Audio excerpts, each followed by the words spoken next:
introduction.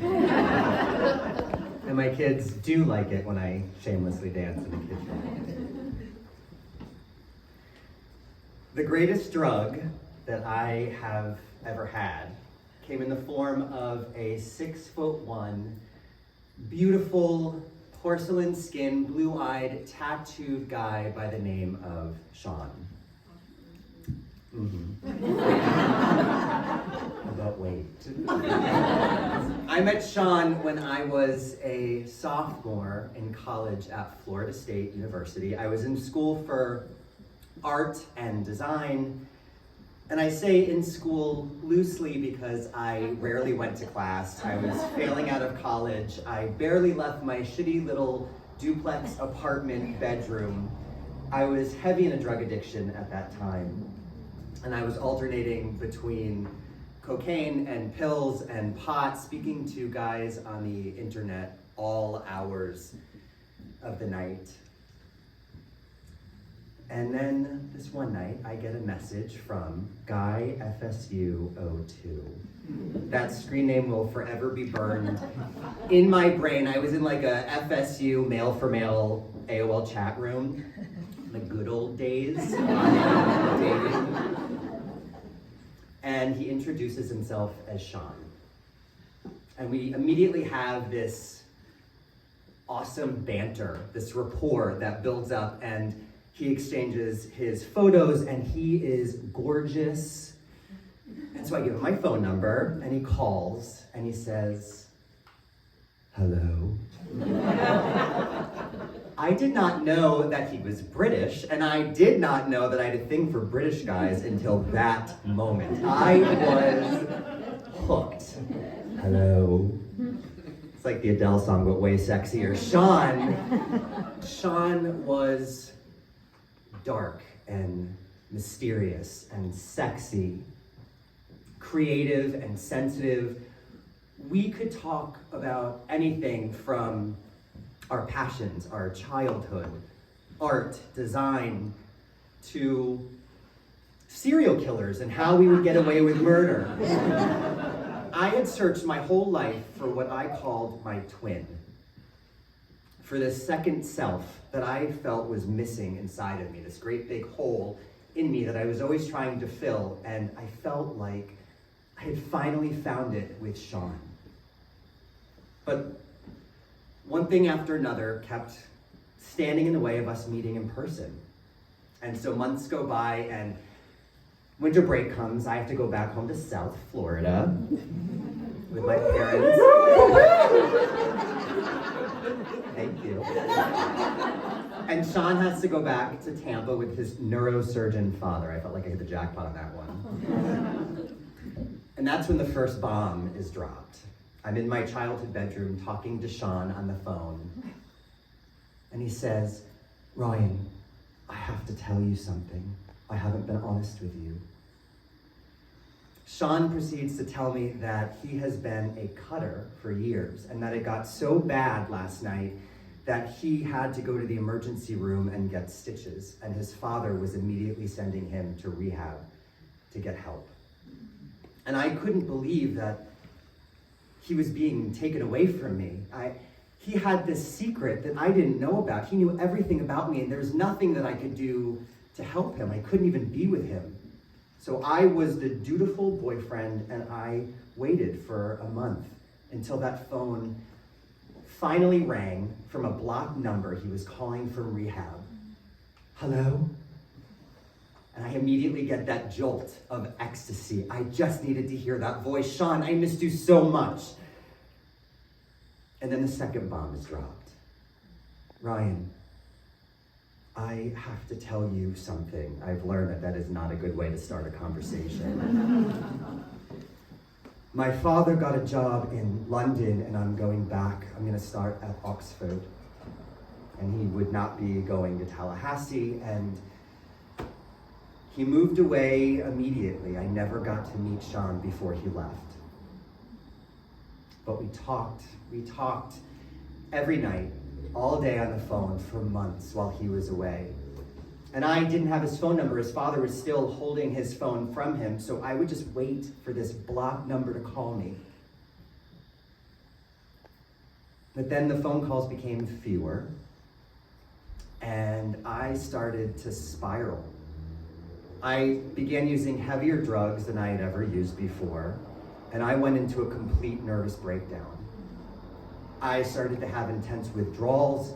I was suicidal, and I called my parents and I said, I don't know what to do, please help me. And they said, you need to come home immediately. So I packed up all of my stuff. My parents got me out of FSU on a full psychiatric leave, and I moved back to South Florida, and I never stepped foot in FSU again. I just wanted to hear from Sean. That was the only thing that was gonna make this better.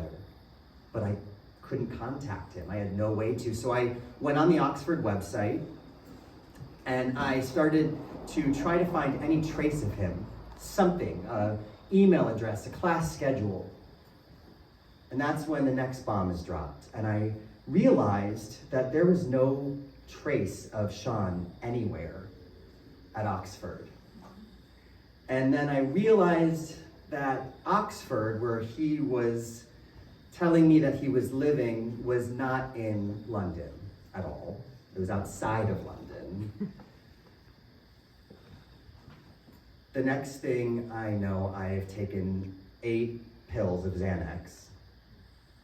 And I don't remember getting into the car. I don't remember getting pulled over. I don't remember being arrested, put in jail. I don't remember my parents having to bail me out at 4 in the morning. I just remember waking up from a blackout 2 days later and just wanting to hear from Sean. Just craving Sean. And finally the phone rings. Hello? And it's like I can breathe again. And I tell him what happened, and he's so concerned about me. Ryan, I love you. You have to stop doing drugs, please. And so I feel like I can ask him now about Oxford and London, and I say, Sean, please tell me what's going on. Why can't I find you anywhere? And suddenly there's this whole shift in his personality, and he gets really dark. And he says, you're a fucking asshole.